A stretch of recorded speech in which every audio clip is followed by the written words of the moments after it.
was once an orphan girl named Armina who lived on the outskirts of town.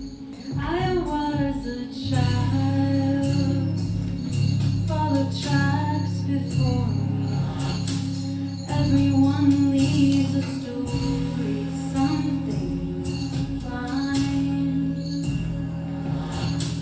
Was I just imagined, curiously found?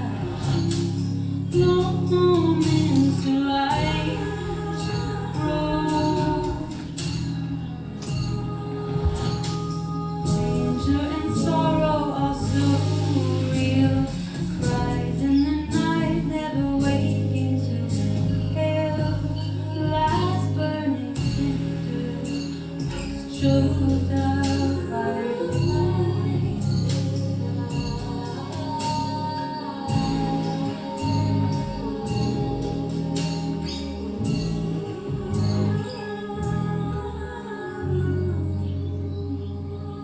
Armina didn't have much. Her shoes were threadbare, so she'd often walk barefoot into town. But when she carefully collected enough scraps of leather and canvas, she set out to fashion her very own shoes. And when she finished stitching the scraps into shape, she rubbed choke cherry into the grain to give them a rosy red hue and laced them up with cattail twine.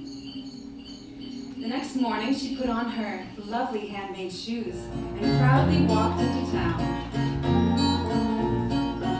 There she caught the eye of a wealthy old woman riding in an ornate carriage. The woman inspected the lovely though pitiful child. "Dear child, where's your mother and father? It'll be a very cold night, and I'd like to bring you home with me where there'll be food and a warm fire." What strange luck the shoes had brought her, she thought. Feeling curious and obliging, she awkwardly climbed into the fanciful carriage and was taken to the woman's estate where she was bathed and creamed.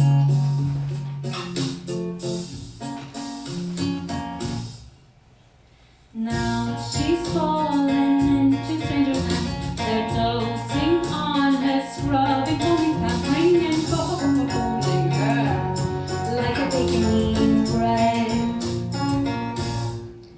She sees her face and wonders who it is.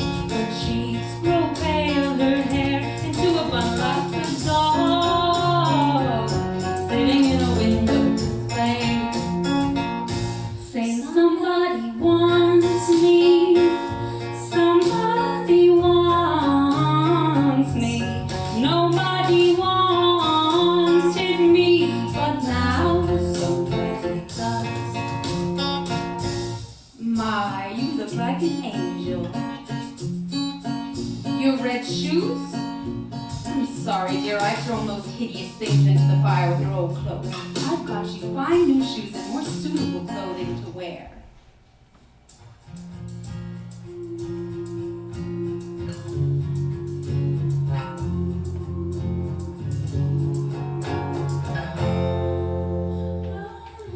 Day turned to night, turned to day, and the humming wild was replaced with papered walls.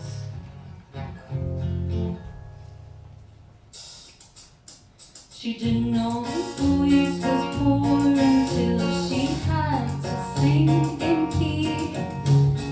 Didn't know her hair too coarse until it needed to curl finely. And saw herself measured in the faces of others. Was it disdain? They hate her or love her? Defending for became pandering, aimless. Why can't I? Why do I have you? No shame, miss. But shame did doubt grew like wild straight round every bliss. Every limb ever the light had kissed smothered the flowering flame that wish that scattered and anxious, fed but not sated, a craving want, a body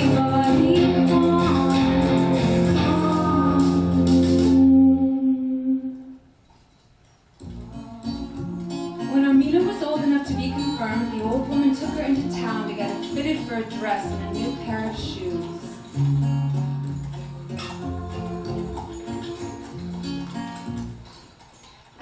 shoemaker, there was a great glass case full of dainty shoes and slippers, and among them sat a pair of fine leather shoes shining rapturous red. Armina pointed to the shoes, and the shoemaker lifted them out of the case, put them on her feet, and they were perfect fit. The old woman's vision was very poor, and she did not suspect they were bold, devilish red.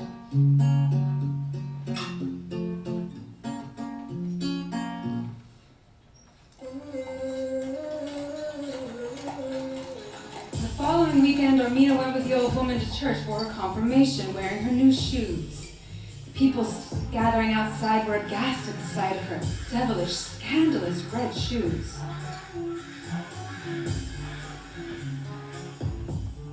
As they approached the church entrance, standing by the door was an old injured soldier with a big red beard.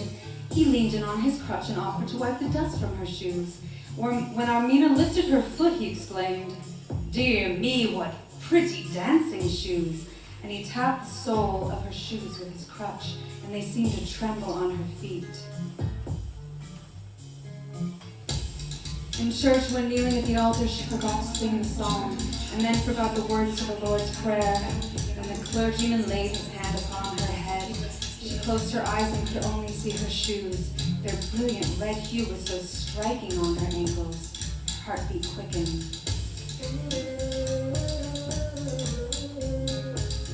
She glanced at her feet, so entrancing, a vibrant red, a vibrant heat. So much longing for life and feeling, to be wild and awake, to be whisked wildly away.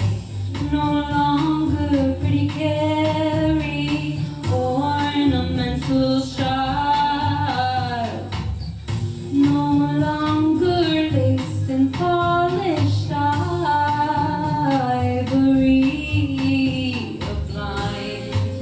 A blind hunger was waking. After the service, they came out of the church, and the old soldier called out, "My, what fine dancing shoes!" Armina felt obliged to dance a few steps, so she did a pirouette. But once she had begun, the shoes continued to dance as if compelled by magic. Dancing shoes, what lovely fine dancing shoes, my dear. Red as the season of passion free, no fruits falling from the vine. Dance for me, a little bit of fire on your feet. What you need is not what you believe, no, it is passion, no propriety. Armina danced around the churchyard. The old woman called out, but she did not cease her dancing. The coachman had to chase her down and seize her, but her feet continued to kick and struggle in the air until finally he pulled off the red shoes and her legs were at rest. When they returned home, the old woman threatened to destroy the shoes if Armina dared to wear them again without permission. So she tried to forget her shoes.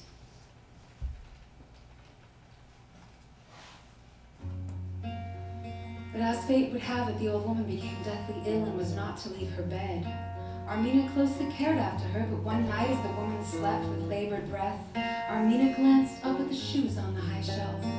Surely it would make her feel better to gaze upon her lovely red shoes just once.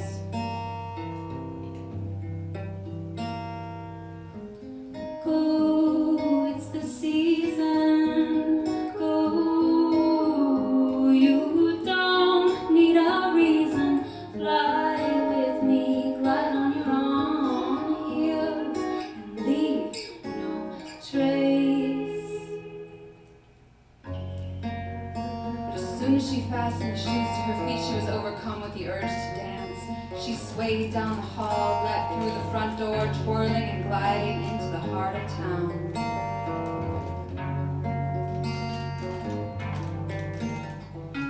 But as she danced, she seemed to lose control of her feet. When she wanted to dance left, the shoes danced right. She began to panic and grasp at her ankles, but the shoes held fast. She danced as though obliged to dance over fields and ferns. She danced into the graveyard, but the dead there did not stir. The shoes bore her over graves and through the old stone gate. They dragged her to the rotting woods where hungered creatures prayed. Beguiling, captive, fighting like a wild thing, frightened, it's time. Limbs providing, it's so fighting. Fire! She danced through dawn, through thorny brambles, her face bloody and wan. When her knees almost buckled, her shoes lurched and skittered on. She danced to the church where she had been confirmed. The people turned away with scorn, her fate she surely earned. And back to the house, to the old woman's house. There she saw the woman's coffin being lifted and carried out. She cried but none did answer, now cursed and moving down, to never find solace in the wicked world of man. The dreadful shoes propelled her weeping toward the bogs and murky mire, battered by the wind and rain and cut by razor wire. She saw an old snag shimmering in the fog like a wraith. She snared herself in its upturned roots and dragged strong upon the waist.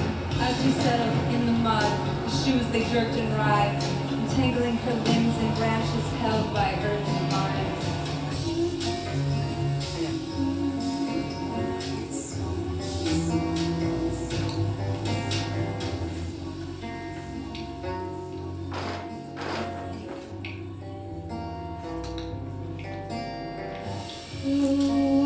The weeds gather around my feet and lick at every stitch to release red ribbons in the mire.